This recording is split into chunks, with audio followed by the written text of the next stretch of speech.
तो आज हम लोग जो सीरीज चालू किए हैं क्वेश्चन बैंक का ऑब्जेक्टिव सॉल्यूशन, तो हम लोग 2011, 12, 13, 14 तक कर लिए थे। आज हम लोग 10वीं कक्षा का 2015 का ऑब्जेक्टिव देखेंगे। जितने ऑब्जेक्टिव पूछे गए हैं उनका विश्लेषण भी करेंगे कि कैसे उसका आंसर क्या होगा। तो चलिए, आप उम्मीद करते हैं कि आपने पिछला सब वीडियो देखा होगा। आप पिछला वीडियो जरूर देखिएगा, लाइन बाय लाइन देखते चलिए। आपका मैथ में 50 में ऑब्जेक्टिव में 50 नंबर का मैं गारंटी देता हूँ कि आपका 50 में 50 आएगा, 49 में नहीं, 50 में 50। थोड़ा सा आप मेहनत करते चलिए साथ साथ में। चलिए शुरू करते हैं। पहला प्रश्न आप देखिए क्या है।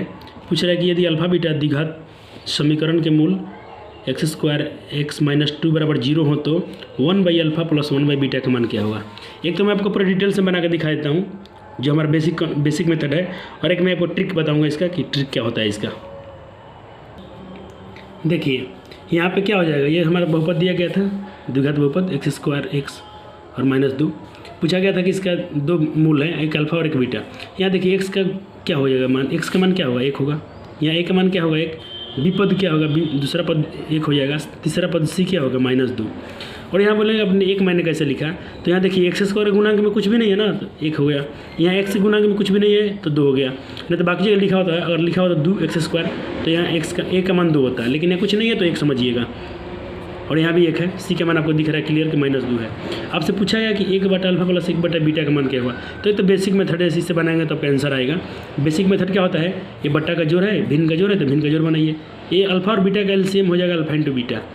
अल्फा से अल्फा कट जाएगा, बच्चे का बीटा, तो बीटा से गुना करेंगे तो यहाँ बीटा होगा।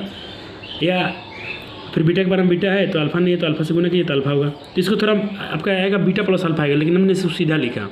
सीधा क्यों लिखा, अल्फा + बीटा इसलिए लिखा क्योंकि इसका एक फार्मूला होता है -b/a। तो यहाँ ऐसे क्रॉस गुना कर दीजिए, अल्फा में 1 से तो अल्फा और बीटा में क्रॉस से गुना कीजिए तो बीटा, और इन दोनों का एलसीएम तो आपको पता है कि अल्फा इंटू बीटा हो जाएगा।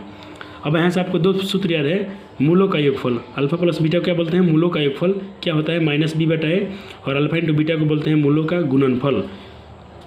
इसका होता है c/a। मान पुट कीजिए, -b का मान है, माइनस का माइनस हो गया, b के मान 1 है तो 1 हो गया। अल्फा का a का मान चेक कीजिए तो a का मान 1 है तो 1 हो गया।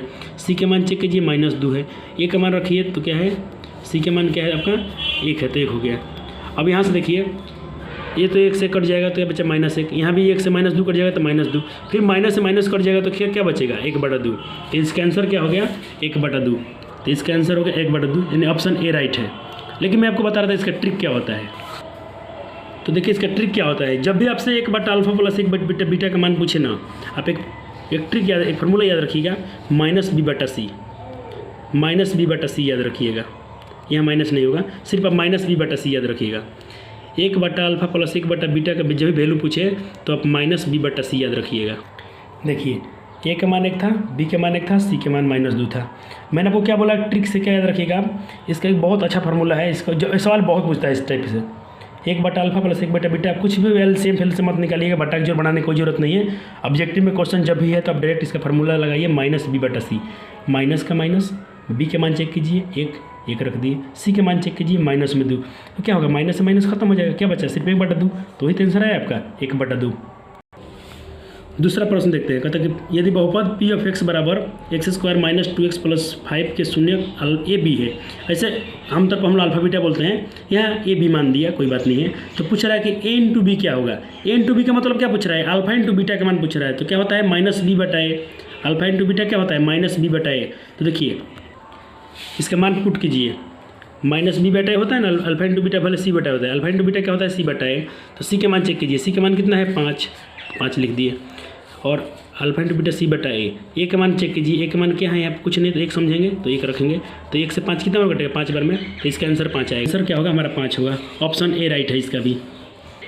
इस क्वेश्चन को हम लोग प्रीवियस सीरीज में कर चुके हैं कि दो परिमेय संख्याओं के बीच कितनी परिमेय संख्या होती है, अपरिमित रूप से अनेक संख्याएँ होती है, अपरिमित रूप से अनेक, ऑप्शन डी राइट है। चाहे कहता है किसी बारंबारता का बहुलक क्या होता है, आपको पता है, अगर कोई दे दे संख्या इस प्रकार से, कोई हमको आंकड़ा दे दे, प्रेक्षण दे दे 2 3 3 2 3 3 8, इसका बहुलक पूछेगा क्या होगा, इसका कोई पूछेगा कि मोड क्या होगा, बहुलक क्या होगा, तो हम मोड का फार्मूला क्या पढ़े हैं, जो प्रेक्षण में सबसे अधिक बार घटना आती है या बड़ी मान होता है, जो प्रेक्षण का सबसे बड़ी मान होता है, प्रेक्षण में जो सबसे बड़ा बहुत बार आया होगा, तो प्रेक्षण में सबसे बार बहुत बार क्या है, 2 देखेंगे तो हमारा कितना बार आया है, 2 बार आया है। लेकिन 3 देखेंगे तो 1 बार, 2 बार, 3 बार, 4 बार। सबसे अधिक बार कितना आया है, 3 आया है, तो इसका बहुलक क्या हो जाएगा? 3 हो जाएगा। सबसे बड़ा मान नहीं, सबसे बड़ा मान मत खोजिएगा, जो सबसे बार बार आया होगा, जो सबसे अधिकतम बार आया होगा मान, वही बहुलक होता है। तो इसका आंसर क्या होगा? अधिकतम बारंबारता का मान, जिस बारंबारता का मान सबसे अधिक बार आया होगा वही बहुलक कहलाएगा। तो ऑप्शन सी राइट हो जाएगा। पूछ रहा है कि यदि समानांतर चतुर्भुज की सभी भुजाएं एक वृत्त को स्पर्श करें तो वह समानांतर चतुर्भुज होगा। वह समानांतर चतुर्भुज क्या होगा? अच्छा, वृत्त को संपर्क करने के लिए क्या चाहिए? उसको सब भुजा बराबर होगा तब ना उसको वृत्त को छूने के लिए। अगर कोई चतुर्भुज मान लीजिए है, हमारा कोई चतुर्भुज है, सपोज दैट कि मान लीजिए कि मेरे पास वृत्त है और इसको कोई चतुर्भुज टच करेगा, सब भुजा, चतुर्भुज में 4 भुजा होती है, इसको 4 भुजा संपर्क स्पर्श करना चाहिए। मान लीजिए यहाँ से स्पर्श करे, फिर यहाँ से स्पर्श करे, फिर यहाँ से भी स्पर्श करे और यहाँ भी स्पर्श करे। चलिए थोड़ा बाहरी जो है उसको मिटा देता हूँ, सिर्फ चतुर्भुज रहने देता हूँ। चलिए अब इस चतुर्भुज को पूछा है, क्या कहेंगे आप? अरे भाई, तो जब इसके सब भुजा बराबर है ना, तब ना सम इसको छूएगा वृत्त को, क्योंकि वृत्त पूरा गोल होता है। तो सम भुजा सभी इसका सम है, क्या है? सम है। तो इस चतुर्भुज को हम लोग सम चतुर्भुज बोलेंगे। क्या बोलेंगे? सम चतुर्भुज बोलेंगे इसको, सम चतुर्भुज होगा। तो क्या होगा? सम चतुर्भुज हो जाएगा इसका आंसर। चलिए छठा प्रश्न देखते हैं। पूछ रहा है कि 2 और 3 की दूरी मूल बिंदु से होगी। जब भी मूल बिंदु से दूरी पूछे ना, तो इसको मैं आपको ट्रिक सिखा रहा हूँ। जब भी आपसे मूल बिंदु से दूरी पूछे तो आप x1 का स्क्वायर प्लस y1 का स्क्वायर कर दीजिएगा। तो देखिए प्रश्न हमारा क्या है? 2 और 3 की दूरी मूल बिंदु से पूछ रहा है। मूल बिंदु से दूरी पूछ रहा है, क्या होगा? तो मैंने क्या बताया? x1 का स्क्वायर प्लस y1 का स्क्वायर अंडर रूट में। तो x1 का वैल्यू क्या है? 2 है। y1 का वैल्यू क्या है? 3 है। हमारा ये प्रश्न है 2 और 3। तो इसमें हमारा ये क्या होता है? x1 और ये क्या होता है? y1। सूत्र मैंने क्या बताया? x1 का स्क्वायर कीजिए मन मन में, तो x1 का स्क्वायर कीजिए, तो x1 का मान कितना है? 2, 2 का स्क्वायर। y1 का स्क्वायर, y1 का मान कितना है? 3, 3 का स्क्वायर। फिर अंडर रूट 2 का स्क्वायर कितना होता है? 4। 3 का स्क्वायर कितना होता है? 3 का स्क्वायर होता है 9। कितना होता है? 9। अब स्क्वायर कर लीजिए, 9 4 कितना होगा? 13। तो अंडर रूट 13 आंसर आएगा आपका। अंडर रूट 13 किधर है? ऑप्शन सी राइट हो जाएगा। डायरेक्ट आप, अब देखिए मैंने बनाने के लिए इतना समय लगाया, आप इसको एग्जाम में इतना समय मत लीजिएगा। आप रूट में समझिएगा, रूट में क्या होता है? x1 का स्क्वायर y1 का स्क्वायर, किसमें? रूट में, मूल बिंदु से दूरी, सिर्फ मूल बिंदु से दूरी। अगर दो बिंदु देगा तो आप वो लगाइएगा जो इसका बेसिक फॉर्मूला होता है, x2 माइनस x1 का होल स्क्वायर और y2 माइनस y1 का स्क्वायर। लेकिन अगर सिर्फ पूछे मूल बिंदु से तो डायरेक्ट कुछ 0 0 लिखने की कोई जरूरत नहीं है। 0 से निकालने से बनाने से अच्छा है डायरेक्ट फॉर्मूला सेट कीजिए। तो 2 का स्क्वायर क्या होता है? 4, 3 के 9, 9 4 कितना? 13। Option C right. एक अर्धगोले का आयतन अगर इतना है, एक अर्धगोले का आयतन इतना है, तो उस अर्धगोले का पृष्ठ क्षेत्रफल क्या होगा? देखिए मेंसुरेशन का सवाल अब छोड़िएगा मत। हाँ, हो सकता है थोड़ा हमको कैलकुलेशन करने में समय लग जाए, लेकिन आप इस प्रकार के सवाल को जरूर हल कीजिएगा। मैं इसलिए आपको सजेशन दे रहा हूँ क्योंकि यहाँ पे आपको 1 नंबर दिख रहा है भले, लेकिन मैं आपको कुछ सब्जेक्टिव क्वेश्चन इसको दिखा दूँ अभी। चलिए सब्जेक्टिव क्वेश्चन पर कुछ नज़र डालते हैं, देख लीजिएगा। जरूर कुछ ना कुछ इससे सवाल पूछे जाते हैं मेंसुरेशन से। देखिए ये आ गया, एक लंबवृत्तीय शंकु का आयतन निकालिए जिसकी ऊंचाई क्या है? इतना है, आधार की त्रिज्या इतना है। पूछ दिया ना सवाल। चाहे पूछ रहा है एक वृत्त का क्षेत्रफल और परिधि का मान समान हो तो वृत्त की त्रिज्या क्या होगी? सब क्षेत्रमिति सवाल है। और देखिए कोई यहाँ भी सवाल है, 2 पात्रों में इतना इतना, तो इसको तो सिर्फ निकालना ही नहीं है। तो हमारा 1 2 सवाल मिल जाता है, जिससे यहाँ एक पूछा है, कभी कभी 2 2 पूछ लेता है। तो ये जो सवाल है ना, बिल्कुल ऑब्जेक्टिव जैसा है, बिल्कुल ऐसा ही वो भी सवाल है। यहाँ अर्धगोला से वहाँ शंकु से कोई फर्क नहीं पड़ता है, लेकिन ये भी सवाल बनाना ही पड़ेगा, उसको भी बनाना पड़ता है। तो इसको आप सीख लेंगे बनाने का टेक्निक। मैं जल्दी से जल्दी इसको बनाना सिखाऊंगा। इसको बनाना सीख जाएंगे आप तो आपका ऑब्जेक्टिव तो होगा ही, आप सब्जेक्टिव भी सॉल्व करेंगे परीक्षा में। और ऐसा नहीं कि आपको समय मिलता है, आपको 100 मान 50 सब्जेक्टिव करने तो आपको समय दिया जाता है, तो कुछ लीजिए। ये सब क्वेश्चन में समय जल्दी जल्दी सवाल हो जाएगा ये सब। तो जहाँ कुछ बनाने वाला सवाल उसको बनाइएगा। आप ये मत सोचिएगा बनाने में टाइम लग रहा है, लगने दीजिए। अरे हो सकता है 50 सेकंड 60 सेकंड लग जाए, आपका 1 मिनट लग जाए, 1 मिनट लग जाए तो लगने दीजिए, लेकिन आपका सही आंसर तो मिल जाएगा। देखिए जो 7 नंबर सवाल आना पूछा गया उसको मैं क्या करता हूँ, मैंने यहाँ ट्रिक लिखा है। जब भी आप क्षेत्रमिति के सवाल बनाए ना, तो एक बात जो इसका कॉमन वैल्यू है, इस बात मतलब एक जो नॉर्मल बात है, बेसिक थॉट है इसका, उस पर ध्यान दीजिएगा। ट्रिक मैंने लिख दिया, जो वैल्यू दिया हो उसी का सूत्र लगा दीजिए। सबसे पहले पर यही काम कीजिए, जो भी दिया हो सवाल में उसी का फार्मूला लगा दीजिए। यहाँ सवाल में क्या दिया गया था? अर्धगोले का आयतन दिया गया है। क्या दिया गया है? अर्धगोले का आयतन कितना? 19,404। अर्धगोले का आयतन दिया है ना, मैं क्या लिखा हूँ? जिसका जो सूत्र, जो सवाल वैल्यू दिया है उसी का सूत्र लगाइए। वैल्यू क्या दिया है? अर्धगोले का आयतन। अर्धगोले का आयतन का फार्मूला लगा दीजिए। क्या होता है? गोले का आयतन होता है 4/3 पाई r क्यूब, तो अर्धगोले क्या होता है? 2/3 पाई r क्यूब। इसका वैल्यू इतना दिया है, लिख दीजिए। आपसे पूछा है पहले, देखिए आपसे पूछा है उसका पी क्षेत्रफल निकालने के लिए, चाहे कुछ भी निकालने के लिए, तो देखिए गोला में आपको त्रिज्या मालूम होगा तब ना कुछ निकालेंगे। तो त्रिज्या किसको बोलते हैं? आर को। तो पहले इसको आर क्यू को ही यहाँ से हटा लीजिए। आर क्यू को मैंने बाहर किया, तो देखिए गुना में क्या था 2/3 और पाई, ये कहाँ चला जाएगा? इसके भाग में जाएगा, इसके भाग में आ गया ना, क्या क्या आ गया 2/3 और पाई। अब इसका मान रखिए 2/3, तो 2 का 2 हो गया, 3 नीचे है तो कहाँ जाएगा? ऊपर चला जाएगा, ऊपर आ गया। और देखिए पाई का मान कितना होता है? 22 और बट्टा 7, तो 22 का 22, फिर बट्टा में 7 है तो 7 कहाँ जाएगा? ऊपर। थोड़ा मैं ऑब्जेक्टिव सवाल इसलिए जल्दी कर दिया, और आपको ऐसा भी करना चाहिए।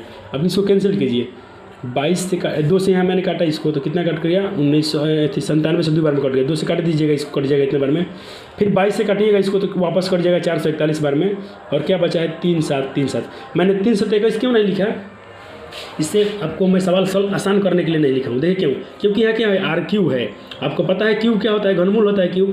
जब भी क्यू रूट में जाए करनी बनेगा ये, इसीलिए मैं इसको गुना नहीं किया हूँ कोई भी संख्या में। आप गुना कर लेंगे तो फिर आपको घनमूल याद होना चाहिए।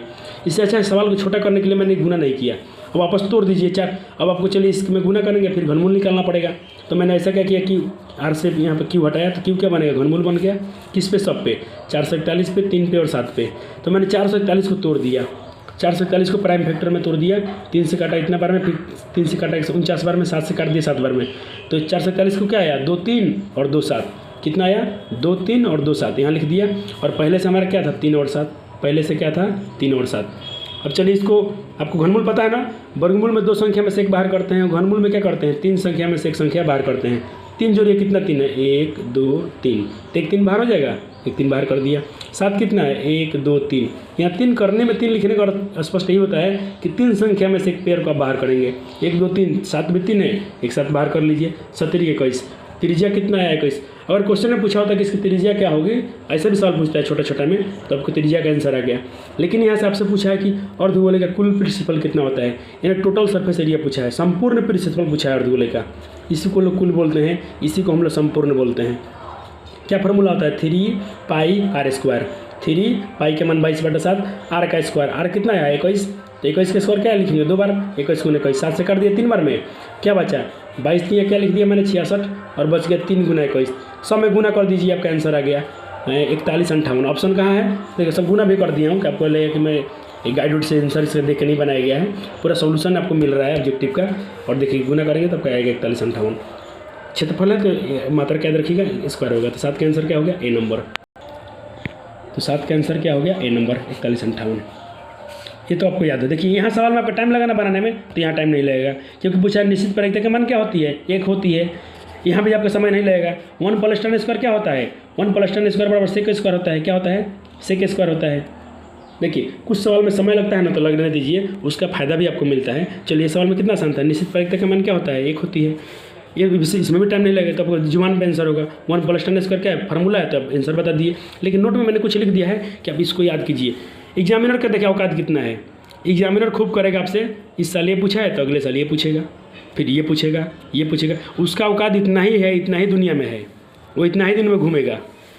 तो मैं कहता हूँ कि जब आपको उसका पता है, उसका लिमिट इतना ही दिन में घूमने वाला है, तो उसको याद कर लीजिए। वो आपसे कितना खेलेगा? इससे ज़्यादा नहीं खेल सकता है। उसके पास खेलने के लिए मात्र इतना ही गेंद है, इस पैटर्न पे जो ये फार्मूला है।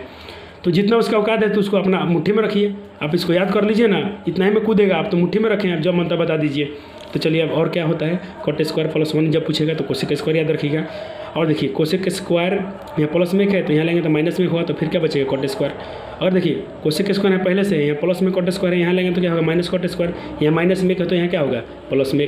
तो यानी जब भी जरूरत पड़े कोसेक स्क्वायर -cot स्क्वायर क्या होता है, तो बराबर एक बता दीजिएगा। फिर इसके यहाँ मैं लिख दिया हूँ, इसको आप स्क्रीनशॉट ले लीजिएगा। मैं स्क्रीनशॉट से अच्छा बोलूँगा कि इसको एक बार लिख लीजिएगा, और आपके पास बुक में होगा, फिर भी आप लिखिए। घमंड होना, हम लोग में घमंड नहीं होना चाहिए।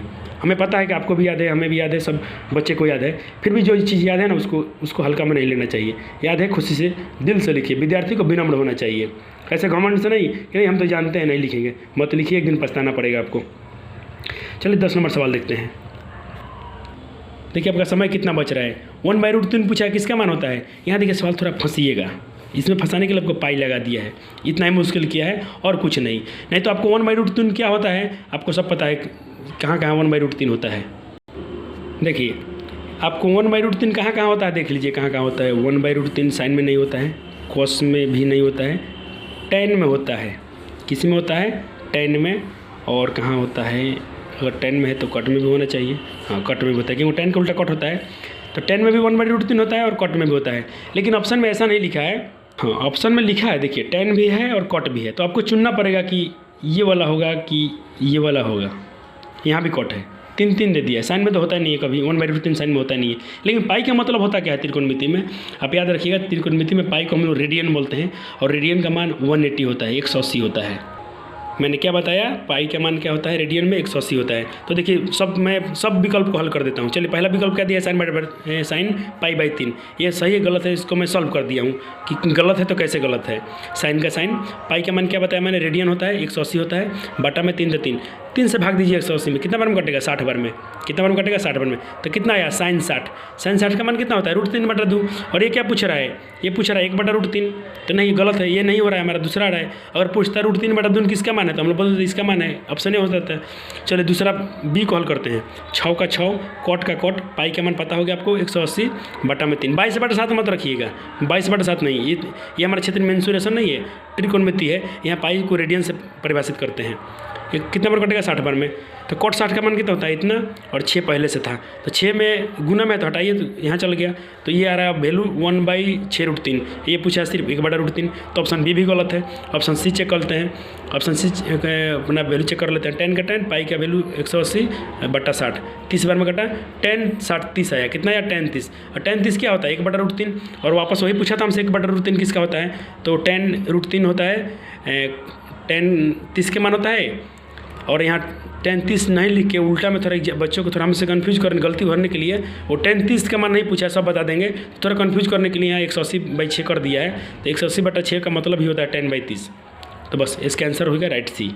इसका आंसर हमारा हो गया सी नंबर। देखिए, जहाँ सवाल में समय लगता है लगने दीजिए, अब बनाइए। अगला सवाल में आपका समय बचेगा। पाई डैश है, पाई अपरिमेय संख्या है, क्योंकि पाई का वैल्यू 22/7 होता है। और 22/7 अब परिमेय इसलिए नहीं बोल सकते हैं कि परिमेय का फार्मूला हम लोग पढ़े हैं, ठीक है, जिसे हम p/q के रूप में लिखें, तो पाई को तो p/q के रूप में लिख सकते हैं 22/7। लेकिन फिर भी वो उसका दशमलव प्रसार जब चेक करेंगे तो अशांत अनावृत्ति आता है, इसीलिए उसे हम अपरिमेय संख्या के रूप में रखते हैं। पूछ रहा कि 4 घात वाले बहुपद क्या होते हैं, तो चतुर्घात होता है। पूछेगा 1 घात वाला क्या होता है, तो रैखिक होता है। 2 घात वाला क्या होता है, तो द्विघात होता है। 3 घात वाला क्या होता है, तो त्रिघात होता है। मैंने आपके लिए कितना मेहनत किया, देखिए सबको लिख दिया है। पाई अपरिमेय संख्या है, 4 घात वाला चतुर्घात, 1 घात वाला। देखिए नोट में सिर्फ हम लोग आंसर क्वेश्चन एक नहीं कर रहे हैं, हम लोग भले एक क्वेश्चन का सॉल्यूशन कर रहे हैं, लेकिन उसके साथ साथ हम लोग 10-10 क्वेश्चन के बराबर का सॉल्यूशन कर रहे हैं कि अब वो कितना पूछेगा। 2 पूछेगा तो द्विघात बोलेंगे, 3 घात वाला पूछेगा तो त्रिघात बोलेंगे, 1 घात को पूछेगा तो हम लोग रैखिक बोलेंगे या रेखीय बोलेंगे। इससे उससे ज़्यादा थोड़ी ना पूछेगा एग्जामिनर, इसी में से पूछेगा। तो हम लोग क्वेश्चन भले कर रहे हैं, लेकिन उसके साथ में देखिएगा सॉल्यूशन, तो 4-4 प्रश्न के पूरे जो उसका विकल्प दिया उसके बराबर करते हैं। 13 नंबर प्रश्न को देखते हैं। पूछ रहा है कि x के मान निकालिए। x के मान के लिए निकालिए, x का मान क्या होगा, जबकि हम लोग कंडीशन दिया है l पैरेलल m, l समानांतर m दिया है, इसको पैरेलल पढ़ते हैं, l समानांतर m होगा। यानी जो l रेखा है और m रेखा जब समानांतर हैं तो x का वैल्यू क्या होना चाहिए। हमें बिल्कुल दम नहीं है, इसको बनाइएगा आप, डायरेक्ट आंसर आप इसको रटिएगा मत कि 30 होगा, आप इसको बनाइएगा। अरे 10 सेकंड लगेगा, 10 सेकंड से ज़्यादा नहीं लगेगा आपको बनाने में, 20 सेकंड लगेगा, लगने दीजिए, बनाइएगा। आपको कंडीशन दिया है कि l पैरेलल m है, तो उस सवाल में x का मान क्या होगा। l पैरेलल m है तो इसका मान क्या होगा। यदि l पैरेलल l समानांतर m है तो हम कह सकते हैं कि जो इसका अंतःकांतर कोण होगा आपस में बराबर होगा। क्या होगा, आपस में बराबर होगा, क्योंकि रेखाएं समानांतर है तो समानांतर रेखाएं के जो सम्मुख कोण होता है आपस में बराबर होता है, या उसका अंतःकांतर कोण भी बराबर होता है। तो इसके सम्मुख कोण को हम लोग बराबर करेंगे, तो बराबर में क्या करेंगे, 3x - 20, बराबर में क्या लिखेंगे, 2x + 10 डिग्री। दोनों कोण को हमने क्या किया, आपस में बराबर कर दिया, क्योंकि सूत्र है जब रेखाएं समानांतर है तो उसका कोण भी बराबर होगा। अब x को एक जगह कीजिए, डिग्री को एक जगह कीजिए। 3x पहले से यहाँ है, यहाँ प्लस में 2x, इधर लगे तो माइनस में 2x हो जाएगा। यहाँ पहले से अब क्या बच गया, 10। ये माइनस में 20 इधर आएगा तो क्या होगा, प्लस का 20 जोड़ दीजिए, 20 10 कितना होता है, 30 डिग्री। x का वैल्यू कितना आ गया, 30 डिग्री। 14 नंबर सवाल ना थोड़ा इतना डिफिकल्ट पूछ लिया है कि हम क्या करें, इसको छोड़े कि बनाएं। तो थोड़ा एक बार हम निर्देश पढ़ते हैं, दिया क्या है। देखिए यहाँ निर्देश में तो कुछ लिखा नहीं है कि इतना प्रश्न है तो इतना का बनाइए। चलिए, राहत की बात यह है कि आज के डेट में इन सब प्रश्नों को हम लोग छोड़ सकते हैं, क्योंकि हमारे पास कितना प्रश्न देता है। अगर हम 2019 की बात करें 20 का, तो हमारे पास 60 प्रश्न होता है। कितना आंसर करना है, 50। 10 क्वेश्चन छोड़ना है ना जी, तो 10 क्वेश्चन छोड़ना है तो उसमें आप इन सब प्रश्नों को छोड़ सकते हैं। लेकिन मैं कहूँगा आप छोड़िए मत, आप सीखिए इसको भी, क्या ठीक। आप इसको कोई छोड़ने का ऑप्शन ही ना दे, अगर कम्पिटिटिव लेवल में आप जाते हैं तो क्या होता है, वहाँ हम लोग को सब प्रश्न को बनाना होता है, छोड़ने का गुंजाइश नहीं होता है। लेकिन अभी आपको राहत है, 100 क्वेश्चन में से 85 बनाना है, तो जो छोड़ना है तो मेरा सलाह रहेगा कि इन सब प्रश्नों को छोड़िए और इन सब प्रश्नों को बनाइए, क्योंकि इनमें समय कम लगेगा। इसमें थोड़ा आपको ज्योमेट्री सवाल है तो थोड़ा इसमें डिफिकल्ट होता है। चलो फिर भी इसका हम लोग सोल्यूशन देखते हैं और मैं इसका ट्रिक भी बताऊँगा, इसका भी ट्रिक क्या होता है। पूछ रहा है कि एक समकोण त्रिभुज है। समकोण मैंने क्यों बोला, क्योंकि कोण ए 90 डिग्री है और ये कोण 90 है तो पैरेलल होगा ये वाला रेखा, और पैरेलल त्रिभुज में तो ये क्या बोलते लंब है, पहले पैरेलल होगा लंब है तो लंब का 90 होता है, और कोई समकोण त्रिभुज में कोई भुजा पर लंब है तो समकोण त्रिभुज होगा। तो इसमें दिया है यहाँ से यहाँ तक का वैल्यू दिया है कि ये इतना दूर 4 है और BD जो है 9 है, तो पूछा कि इसका AD का मान क्या होगा, AD कितना होगा, हम लोग नहीं बता सकते हैं, इसको बनाना ही पड़ेगा। तो चलिए इसमें बनाते हैं इसको पहले। तो पहले देखिए इसमें हमारा पहले एक ये मैंने इसको फिर से लिख लिया है, यहाँ भी ABC त्रिभुज है, लंब क्या है AD। तो देखिए पहले मैं इसमें 3 त्रिभुज है, एक छोटा त्रिभुज, बड़ा त्रिभुज और एक सबसे बड़ा त्रिभुज। ये सबसे बड़ा का त्रिभुज और एक ये वाला त्रिभुज और ये वाला त्रिभुज, 3 त्रिभुज है। तो तीनों त्रिभुज से हम इसको सॉल्व करेंगे तब हमारा जाकर आंसर आएगा। तो पहले वाला त्रिभुज में यहाँ कोण A 90 है और लंब ए दिया है, लिख दिया मैंने क्या क्या दिया है। तो त्रिभुज ADC में चेक करते हैं, ADC में पहले हल करते हैं क्या होता है। इतना दूर तो पता है कि हमारा कितना दिया था, 4 दिया है। तो ये और त्रिभुज कैसा है, ये समकोण है, क्योंकि लंब है ना, ये 90 है तो समकोण है त्रिभुज। तो समकोण है तो समकोण का फॉर्मूला क्या होता है, कर्ण का स्क्वायर जो होता है अन्य 2 भुजाओं के वर्गों के योगफल के बराबर होता है। तो दोनों का वर्ग कर दिया, उसके योगफल के बराबर होता है कर्ण। अब देखिए इसमें से आपको पता सिर्फ ये है, CD का मान दिया है आपको, सिर्फ आपको CD का मान पता है, इतना दूर पता है। तो CD का मान 4 है तो 4 का स्क्वायर 16 हो गया, बाकी आपको पता नहीं है तो इसको छोड़ दीजिए, ये समीकरण का रूप दे दीजिए, ये इक्वेशन हो गया। अब आइए त्रिभुज ADB में, ये वाला त्रिभुज में, इसमें भी वही फॉर्मूला लगाइए, क्योंकि यहाँ कोण A 90 है तो कर्ण का स्क्वायर अन्य 2 भुजाओं के बराबर होता है, पाइथागोरस का फॉर्मूला है। यहाँ आपको सिर्फ BD पता है, BD 9, तो 9 का स्क्वायर 81। आपको यहाँ से क्या राहत हुआ, एक और समीकरण मिल गया। अब दोनों समीकरण को जोड़िए, तो दोनों को जोड़ेंगे तो पहला इधर क्या है AC है और इधर क्या है AB है, तो क्या हो जाएगा AC square plus AB square, और AD कितना हो जाएगा, AD कितना हो जाएगा 2AD स्क्वायर। और देखिए 16 था और यहाँ क्या था 81 था, 16 81 कितना होगा 97। ये समीकरण कितना होगा, इसको दे दीजिए 3 दे दीजिए, क्योंकि अभी भी हमारा आंसर क्लियर नहीं हुआ। पूछा गया है कि यहाँ से हमारा कि AD का मान कितना होगा, तो अभी तो हमें AD का वैल्यू आया नहीं है। तो 2 त्रिभुज हमने देख लिया। अब बड़े त्रिभुज का बात करते हैं। बड़े त्रिभुज ये वाला ABC पूरा बड़ा वाला त्रिभुज से, तो इसमें भी जब कोण A 90 है तो देखिए A कॉमन है, तीनों त्रिभुज में A पड़ेगा। इसमें भी देखें तो A पड़ गया, इसमें भी A पड़ रहा है भुजा कोण, और बड़ा वाला त्रिभुज में कोण A पड़ रहा है और इसका वैल्यू 90 है, तो तीनों त्रिभुज समकोण हो गया। तो समकोण त्रिभुज है तो इसमें भी वही फार्मूला पाइथागोरस वाला। तो इसमें देखिए लेकिन कर्ण सब बदलेगा, और इसमें हमारा क्या हो जाएगा, सबसे बड़ा कर्ण क्या हो जाएगा, इसका कर्ण हो जाएगा ये वाला बड़ा वाला, सबसे बड़ी भुजा को कर्ण बोलते हैं। तो जो BD का स्क्वायर होगा वो अन्य 2 भुजाओं के वर्ग के बराबर होगा, AB का स्क्वायर प्लस इसका स्क्वायर, और उसका BD का मान 13 है, तो 13 का स्क्वायर कितना होगा, 13 मैंने कैसे बोला, इतना दूर 9 है और इतना दूर 4 है, तो पूरा 13 होगा कि नहीं हो गया। देखिए यहाँ से क्वेश्चन में इतना दूर 9 है और इतना 4, तो BC का स्क्वायर, BC जो हमारा कितना हो जाएगा 13 हो जाएगा, तो 13 का स्क्वायर, ये कर्ण हो गया, BC कर्ण हो गया, और बड़ा त्रिभुज की बात कर रहा हूँ, ये हमारा मान के चलिए लंब हो गया और ये आधार हो गया। तो वो पूरा 9 13 हो गया, क्योंकि पूरा BC बोल रहा है, तो BC 9 + 4 13, तो 13 का स्क्वायर 169, तो 13 का स्क्वायर कितना लिख दिया 169, और अन्य 2 भुजा क्या बच गया AB और AC, AB का स्क्वायर और AC का स्क्वायर, AB का स्क्वायर प्लस AC का स्क्वायर। अब देखिए क्या है, इसको समीकरण 4 का नाम दे दिया मैंने। अब देखिए समीकरण 4 जैसे दिया, यहाँ क्या लिखा है AB square plus AC square, तो यहाँ देखिए AB square plus AC square, इसका मान कितना है 2AD स्क्वायर, इतना है कि नहीं है। अब सवाल बन गया हमारा, चेक कीजिए, AB square plus BC square, AB square plus AC square, AB square 4 समीकरण देखिए, AB square plus AC square, इधर है AB square plus AC square, AB square plus AC square बोलिए, चाहे AC square plus AB square, इसका value कितना है 2AD square plus 97। तो हम लोग इसको ना लिख के इसका मान लिख देते हैं, समीकरण 3 से उसका वैल्यू लिख दिए 2AD स्क्वायर प्लस 97। यहाँ प्लस में 97 है तो इसमें से घटेगा तो कितना बचेगा 72, और 2 गुना में है तो भाग में जाएगा, कितने बार में कटेगा 36 बार में, और स्क्वायर है इसमें से AD स्क्वायर में से स्क्वायर है तो 36 का वर्गमूल बनेगा स्क्वायर, इसका वर्गमूल कितना होता है 6। तो इसका आंसर आ गया AD के मान आ गया 6। अब मैं आपको बता रहा हूँ ट्रिक से कैसे इसको सॉल्व कीजिएगा एग्जाम में। इतना समय तो हमारे पास होगा नहीं क्योंकि ऑब्जेक्टिव क्वेश्चन है। मैंने इसका फुल डिस्कशन इसलिए बताया कि अगर क्वेश्चन पूछ दे 2 नंबर या 3 नंबर में तो आप ऐसे बनाइएगा, आपको बनाना ही पड़ेगा तब जब आपको नंबर मिलेगा। लेकिन अगर नंबर कम दे रहा है एग्जामिनर, 1 नंबर दे रहा है, तो हम जितना मजदूरी मिलता है उतना ही मेहनत करेंगे। देखिए ये क्वेश्चन था, पूछ रहा है कि ये कितना होगा AD। आपको पता है AD क्या है? लंब है। किस पे लंब है? BC पे लंब है। तो आपको पता होगा लंब जो होता है वो किसी भुजा को 2 बराबर भागों में बांट देता है। बांटता है ना? बांट देता है। तो आपको याद रखिए जो इसको 2 बराबर भागों में बांटता है तो पहले तो इसको समकोण त्रिभुज का फॉर्मूला लगाइए। क्या होता है? कर्ण का स्क्वायर बराबर लंब का स्क्वायर प्लस आधार का स्क्वायर। तो लंब में क्या है? लंब का स्क्वायर प्लस आधार का स्क्वायर। तो लंब हमारा क्या है? AC स्क्वायर और प्लस आधार का स्क्वायर। आधार में क्या हो जाएगा? मान लीजिए AB हो जाएगा, AB के स्क्वायर। लेकिन हमारा देखिए जो कर्ण है इस पर कुछ लंब है, तो इसका मान कितना हो जाएगा? हमारा 169 हो जाएगा। कितना हो जाएगा? BC स्क्वायर कितना हो जाएगा? पूरा का वैल्यू पूरा का स्क्वायर करेंगे तो 169 हो जाएगा। और देखिए इसमें क्या है? 2 पार्ट है। ये जो लंब है इसको 2 भागों में बांटा है। एक बांट दिया है 4 भागों में। किसने बांटा है? AD लंब है ना। AD क्या है? लंब है। AD लंब है किस पर? BC पर। इसको 2 भागों में बांटा है। कितना में? बराबर भागों में बांटता है। लेकिन एक है 4 और एक है 9।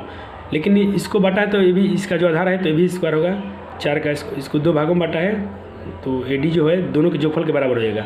AD का जो मान होगा दोनों के जोड़ने पर बराबर होगा। यानी 4 का स्क्वायर प्लस 9 का स्क्वायर। तो 16 और 9 81। इसको जोड़ेंगे तो हमारा कितना हो जाएगा? 6 1 7 और 8 1 9 97 होगा। आप क्या कर लीजिए? इसमें से घटा लीजिए। आप क्या कीजिए? 169 में से इसको घटा लीजिए तो हमारा कितना बचेगा? 72 बचेगा। कितना बचेगा? 72।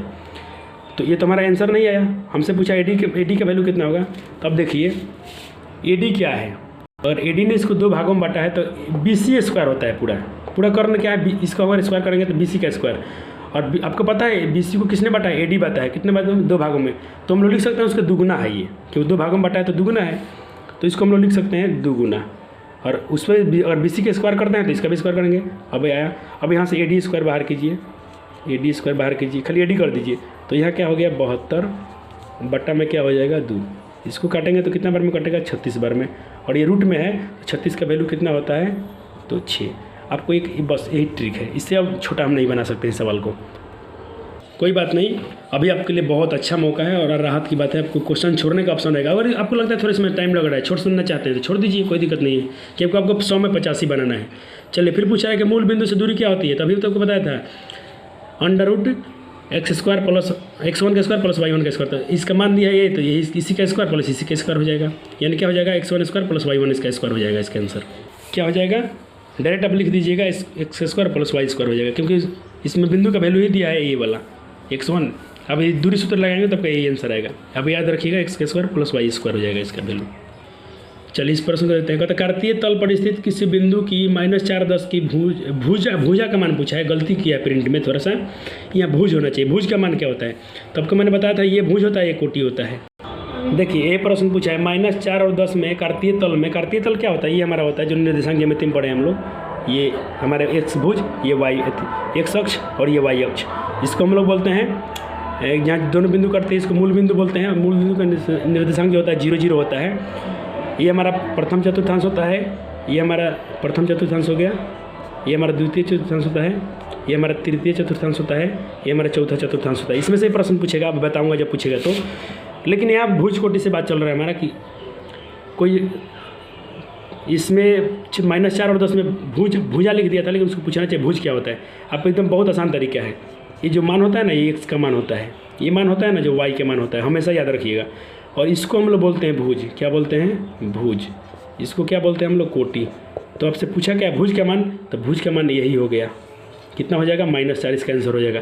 अगर आपसे एग्जामिनर के पास 2 ही सवाल है इस पे से, ये तो कभी कभी पूछता है भुज क्या होगा, नहीं तो पूछेगा कोटि क्या होगा। तो भुज पूछेगा तो पहला वाला मान बता दीजिएगा, कोटि पूछेगा तो ये दूसरा वाला बता दीजिएगा। तो -4 इसका आंसर हो गया।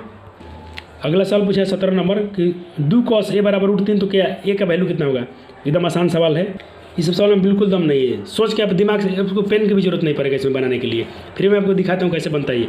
cos a बाहर कीजिए, सिर्फ आपको a का मान निकाला था, पहले cos a बाहर कीजिए। तो 2 गुना में है तो कहाँ जाएगा? भाग में। किसके भाग में? √3 के भाग में। तो √3/2 आ गया। अब आप ही बताइए cos में √3/2 क्या होता है? यहाँ से फिर इसको तो आपको याद कर लेना है। 1-2 दिन में आप इसको याद कर लीजिए जल्दी से जल्दी। cos में चेक कीजिए √3/2। cos में √3/2 क्या होता है? 30 डिग्री कितना होता है 30 डिग्री। ए का मान पूछा था ना, तो एंगल ए का मान कितना आ गया 30 डिग्री। इसको तो भाई याद कर लीजिए, इसमें से आपको बहुत सारा नंबर मिलेगा। देखिए मैं क्या बोला याद कीजिए, फिर अगला सवाल भी जो पूछा है उसी से बनेगा, बिना डिग्री से बनेगा नहीं आपसे। फिर पूछा है √3 थीटा बराबर 90 हो तो थीटा का वैल्यू कितना होगा, tan थीटा का मान क्या होगा। इसमें से थीटा बाहर कीजिए तो 3 कहाँ जाएगा भाग में, तो 90 कटेगा 3 से कितना बार में 30 बार में, 90 कितना बार में कट जाएगा, थीटा बाहर किए तो 90 3 कहाँ है गुना में भाग में आया तो कट गया 90 बार में 30 बार में 90। अब क्या बचा थीटा का मान 30, तो tan का tan लिखेंगे, थीटा का मान क्या लिखेंगे 30। अब tan 30 बताइए क्या होता है, वापस फिर से आपको यहाँ आना पड़ेगा। तो आप इसको नकल थोड़ी कीजिएगा, परीक्षा में चिट थोड़ी ले जाना आपको तो दिमाग में रखना है। आपसे कोई आप हीरो बनिए, इसको याद कीजिए और हीरो रहिए त्रिकोणमिति में। tan 30 में चेक कीजिए कितना होता है, tan ये रहा tan 30 ये रहा 30, 1/√3 होता है, कितना होता है 1/√3। आंसर आप क्या कीजिएगा 1/√3। तो इसका आंसर हमारा क्या आ गया 1/। देखिए ये जो फिल इन द ब्लैंक है ना, अब ऐसा नहीं पूछा जाता है। ये प्रश्न क्या है 2015 तक है। जैसे हम लोग 17-18 के बाद पार करेंगे ना, तो हमको कोई ऐसा क्वेश्चन नहीं मिलेगा, हमसे अब ऑप्शन में रहेगा। तो आप ऑप्शन में किसी को टिक कीजिएगा 1/√3 में। इसमें क्या भर देते हैं आप ऑप्शन में, इसमें आप भर देते हैं 30 डिग्री पे। अब आपको विकल्प में चुनना है, इसमें क्या होता है विकल्प में -4 पर टिक मार देते, तो अब थोड़ा सुविधा है आपके लिए, ऑप्शन रहता है। अब पूछ रहा है कि वितरण में, अच्छा 9 नंबर 19 नंबर देखिए, जब किसी अनुक्रम के पद किसी नियम के तहत लिखे जाते हैं। आप देखिए अनुक्रम के लिखने का मतलब क्या था, जैसे हम AP में लिखते हैं सारथी में समांतर श्रेणी में, अनुक्रम मतलब क्या, दूसरे पद में से घटाइए तो सर्वांतर समय समान अंतर आना चाहिए, कॉमन डिफरेंस बराबर होना चाहिए, तो उसे क्या कहते हैं, उसे समांतर श्रेणी कहते हैं। यहाँ आप AP भी भर सकते हैं, AP कहते हैं। वितरण में अधिकतम बराबरता वाला वर्ग क्या होता है, तो अभी तो हम लोग बनाए थे एक सवाल, इधर ही बनाए थे इसमें से ये वाला सवाल। अधिकतम बराबरता क्या होता है, बहुलक होता है, तो इसमें भी आप क्या भरेंगे भहुलक भरेंगे। वो वर्ग क्या कहता है, बहुलक वर्ग कहलाता है। अब तो यहाँ से सब्जेक्टिव क्वेश्चन है, लेकिन आप टेंशन मत लीजिए, सबका हम लोग गर्दा उड़ाएंगे। अभी हम लोग सिर्फ थोड़ा ऑब्जेक्टिव का देख लें, क्योंकि ऑब्जेक्टिव आपको हीरो बनाएगा। 1 नंबर क्वेश्चन आपको 1 नंबर में खड़ा कर देगा लेके, इसीलिए हम लोग 1 नंबर पर ध्यान दिए हैं। उसके बाद से हम लोग सब्जेक्टिव क्वेश्चन को भी देखेंगे। 100 नंबर का पूर्णांक होगा आपका, उसमें से 50 सब्जेक्टिव करना है आपको। चलिए ठीक है, मैं वीडियो थोड़ा लंबा हो रहा है इसलिए मैं रखना चाहूँगा इसको। थैंक यू, अगले वीडियो में मिलते हैं। संस्कृत का वीडियो अपलोड हो चुका है, मेरे चैनल को सब्सक्राइब कीजिए, लाइक कीजिए। साइंस का भी जल्द से जल्द लाने वाला हूँ, थोड़ा पहले हम लोग जल्द से जल्द सब सीरीज़ को खत्म करेंगे। 2 महीना में आपका संपूर्ण तैयारी होगा। इस बैच को हम लोग नाम क्या दे रहे हैं, वरदान बैच। ये हमारे लिए वरदान साबित होगा। जितने हम लोग एग्जाम देने वाले हैं 2022 में 10वीं का, ये हमारे लिए एक वरदान से कम नहीं होगा बैच। तो इसको आप शेयर कीजिए, वरदान का नाम देके किसी अपने दोस्तों के साथ, मित्रों के साथ। सब्सक्राइबर बढ़ाइए, थोड़ा व्यू आना चाहिए, लाइक शेयर बढ़े। सिर्फ आप शेयर करते जाइए, कुछ न जरूर आप 10 मित्रों के पास शेयर करेंगे। हो सकता है उनमें से 2 आदमी को वीडियो पसंद आ जाए। देखिए सब कुछ सबको पसंद नहीं आता है, ये तो जो पढ़ने वाले होंगे उनको पसंद में आएगा। नहीं पढ़ने वालों के लिए आप कुछ भी कितना भी अच्छा दे दें उनको पसंद नहीं आएगा। तो अब 10 लोग के साथ शेयर कीजिए, हो सकता है उसमें से आपके 2 मित्र पढ़ने वाले हों, तो उनके वीडियो अच्छा लगे तो लोग जुड़ जाएंगे मेरे से, तो हमारा ग्रोथ बढ़ेगा। चलिए थैंक यू, अगली वीडियो मिलते हैं।